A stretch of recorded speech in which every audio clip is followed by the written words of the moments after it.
Haunted subway secrets revealed. As I descended the forgotten stairwell into the depths of the city, the air turned cooler and carried an unsettling silence that was almost tangible. My friends had dared me to explore the old subway tunnel, abandoned decades ago after a tragic accident that no one liked to talk about.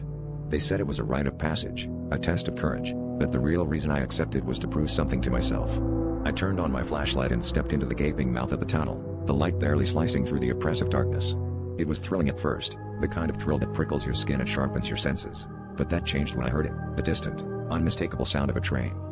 I froze, heart pounding, as the noise grew louder, reverberating off the tunnel walls. It made no sense. The tracks were supposed to be decommissioned, and there were no scheduled trains.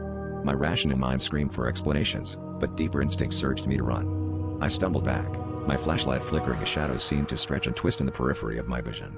Just as panic set in, I noticed something peculiar, a faint light further down the tunnel, a soft glow that invited me forward despite every warning sign screaming to retreat. Drawn by curiosity and a sense of inevitability, I edged closer, each step measured and tentative. As I approached, the light revealed a figure standing by the tracks, a man in an old conductor's uniform, his face obscured by shadows.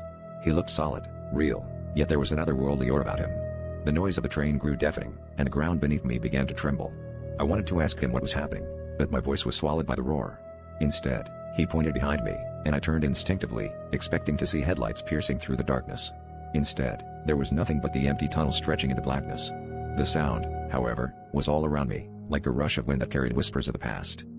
In that moment, everything clicked into place, a realization that chilled me to the core. This was the site of the accident, and the train I heard was never meant for the living.